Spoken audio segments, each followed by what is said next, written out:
Introduction.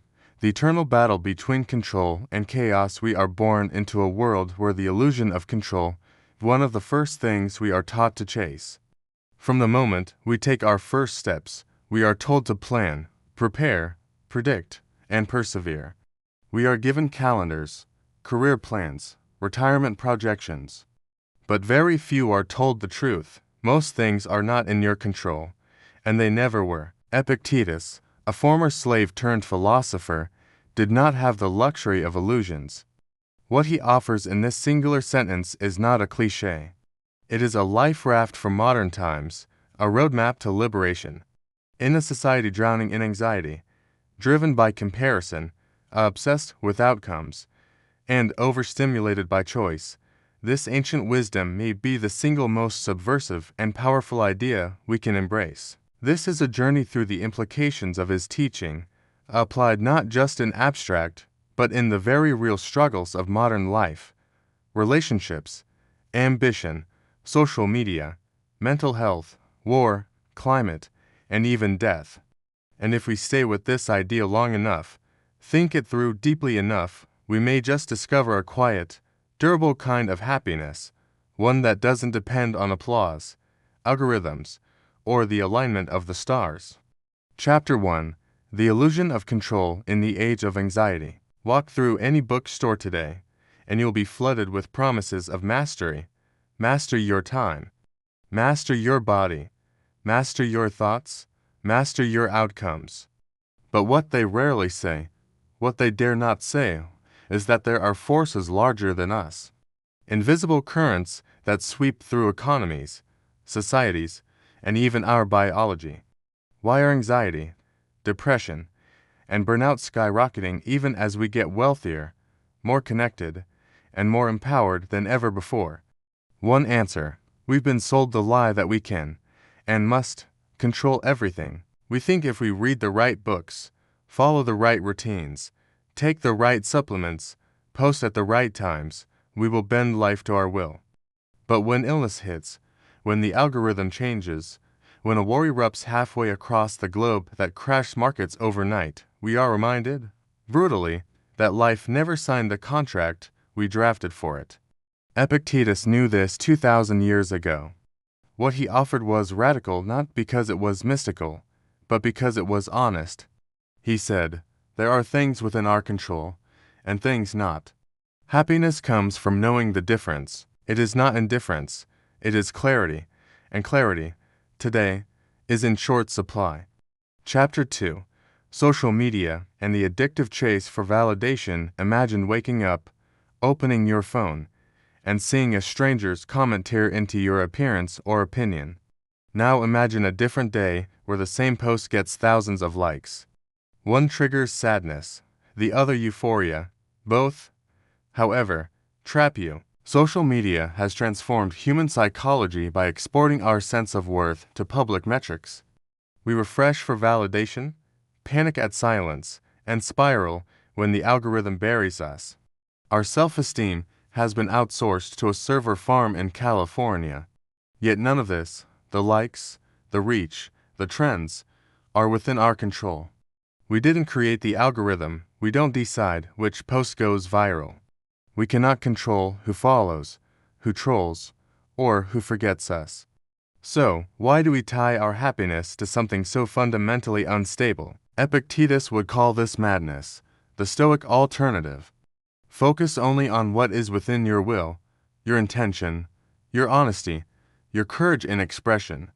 You write the post, you speak your truth. You do not chase its reception. True freedom is this: to post and let go. To create without calculating clout, to speak without needing applause. Chapter 3. Careers, Burnout, and the False God of Control. We are told to build our careers like machines. Input effort, output reward. Network smart, work smart, play the game.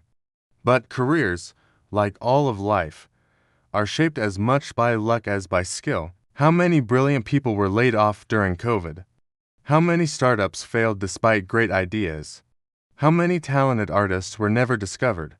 The world rewards not just merit, but timing, and timing we do not control. Burnout often comes not from working hard, but from believing we should be able to control outcomes, that if we just tried harder, success would obey. Epictetus reminds us, try, but detach, prepare, but release. Give everything, then let go of what happens next. That is not laziness, it is emotional intelligence. You are responsible for your actions. You are not responsible for the world's reaction. Chapter 4. Parenting in a world we cannot predict. Modern parenting, a battleground of control. We curate screen time, optimize sleep cycles, read every parenting blog, monitor every emotion. We try to build perfect lives for imperfect children in an imperfect world, and still, our children suffer. Still, they grow anxious. Still, they rebel.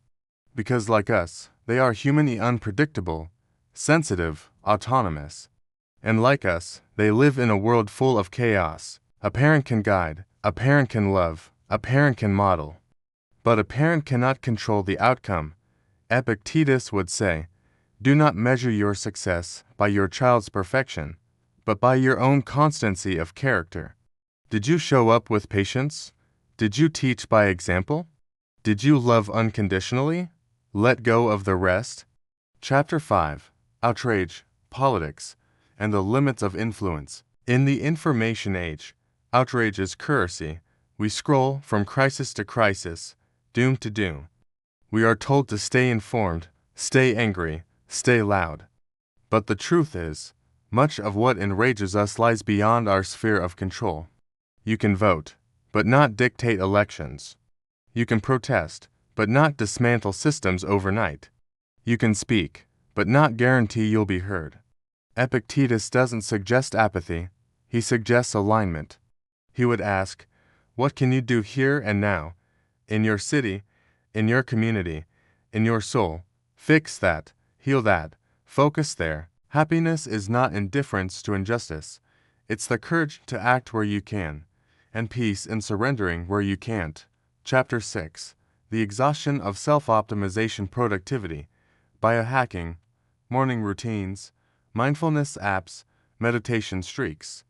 The cult of self-improvement has become a treadmill with no off switch. We are all projects now. But the goalposts keep moving. How much is enough? The pursuit of growth becomes toxic when it forgets this truth. You are already enough. You don't need to upgrade your soul like software. Epictetus reminds us, wisdom isn't measured by metrics. Peace doesn't come from performance. What is in your control? Your presence, your values, your daily kindness. What is not? The size of your audience, the market, your metabolism, the weather. Live wisely, not endlessly optimized. Chapter 7. Grief, Death, and the Final Surrender. Perhaps nothing reveals our lack of control more than death. It takes whom it will. When it will, it laughs at our plans. We grieve not only because we've lost someone, but because we couldn't prevent it. We feel helpless, broken, angry.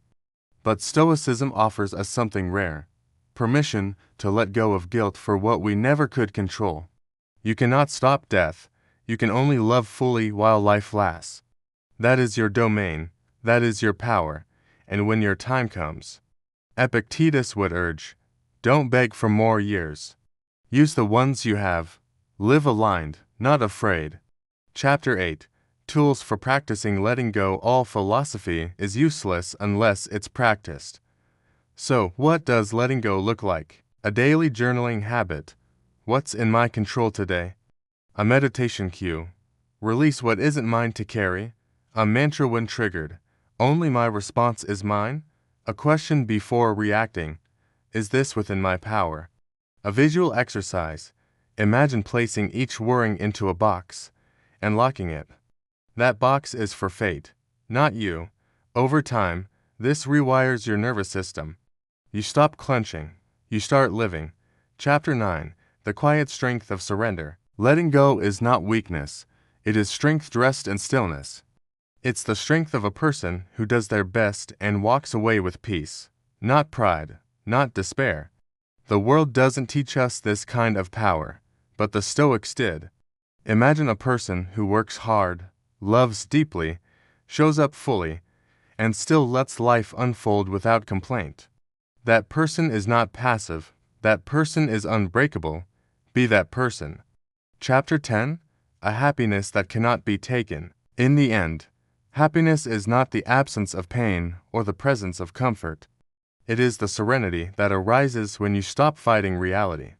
It is the quiet joy of acting with virtue, of thinking clearly, of living presently. It is not reactive, it is resilient. This is the happiness Epictetus speaks of. The kind that flourishes in crisis, the kind no one can steal. And it begins the moment you say, "This is not within my control," and that's okay.